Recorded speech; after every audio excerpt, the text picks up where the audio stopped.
आज हम लोग पढ़ने वाले हैं बच्चों पार्ट्स ऑफ स्पीच के बारे में। पार्ट्स ऑफ स्पीच क्या होते हैं और इनका यूज कहाँ किया जाता है। जैसे हम लोग खाना पकाते हैं, खाना में क्या पकाते हैं? दाल चावल। दाल चावल पकाने के लिए हमें किन किन चीज़ों की जरूरत होती है बताओ?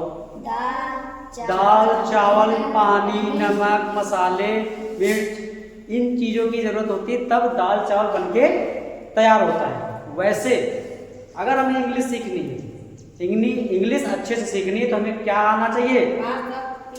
पार्ट्स ऑफ स्पीच अच्छे से आना चाहिए।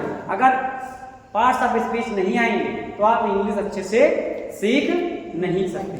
तो हमें पहले पार्ट्स ऑफ स्पीच सीखना है, उसके बाद आगे जो इंग्लिश सीखेंगे, ट्रांसलेट आगे सीखेंगे, टेंस के बारे में, आर्टिकल के बारे में, और भी चीज़ें हैं उनके बारे में हम लोग अच्छे से सीखेंगे।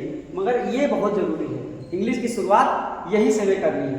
इतना समझ गए आप लोग सभी लोग? Yes sir. ओके, अब ये पार्ट्स ऑफ स्पीच कितने प्रकार के होते हैं वो समझते हैं। तो पार्ट्स ऑफ स्पीच 8 प्रकार के होते हैं। There are 8 types of parts of speech. कितने प्रकार के होते हैं? 8 प्रकार के। आइए हम लोग उन 8 प्रकार को अच्छे से पढ़ते हैं। कौन कौन है? नाउन। पहले नंबर पे नाउन। नाउन क्या होता है? इसे हिंदी में क्या बोलते हैं? संज्ञा। संज्ञा बोलते हैं। दूसरे नंबर पे प्रोनाउन। प्रोनाउन, इसको हिंदी में बोलते हैं सर्वनाम। सर्वनाम। नाम। तीसरे पे एडजेक्टिव। एडजेक्टिव। क्या है? एडजेक्टिव। एडजेक्टिव, इसे क्या बोलते हैं? विशेषण। चौथे पर वर्ब। वर्ब को इंग्लिश में क्या बोलते हैं? क्रिया। क्रिया विशेषण। सॉरी क्रिया से। चौथे पर वर्ब हो गया, पांचवे पर एडवर्ब। एडवर्ब को इंग्लिश में क्या बोलते हैं?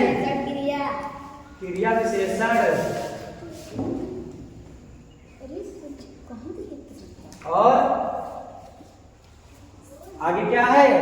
एडवर्ब के बाद क्या आता है? प्रीपोजिशन। क्या आता है?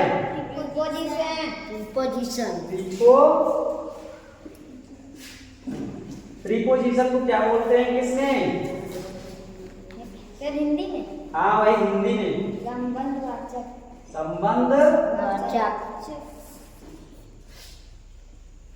शब्द, संबंधवाचक शब्द। 7 नंबर पे कंजक्शन। कंजक्शन को हिंदी में क्या बोलते हैं? संयोजक।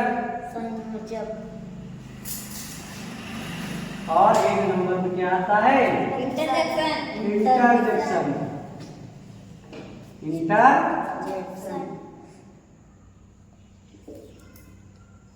इंटरजेक्शन को हिंदी में क्या बोलते हैं? विस्मय, विस्मयादि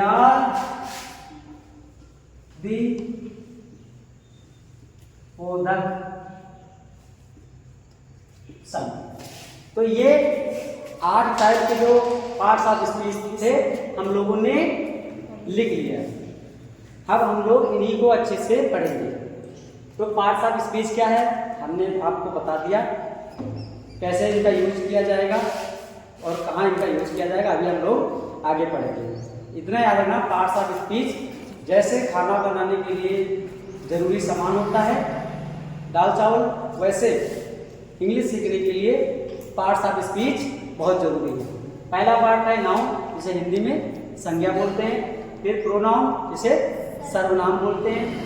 एडजेक्टिव, जिसे विशेषण बोलते हैं। और उसके बाद वर्ब को क्रिया बोलते हैं। एडवर्ब क्रिया विशेषण। प्रीपोजिशन को संबंधवाचक शब्द बोलते हैं। कंजक्शन संयोजक। और इंटरजेक्शन विस्मयादिबोधक शब्द बोलते हैं। तो 8 टाइप्स के पार्ट्स ऑफ स्पीच होते हैं। सभी लोगों को अच्छे समझ में आया? ओके, नोट कर लिया?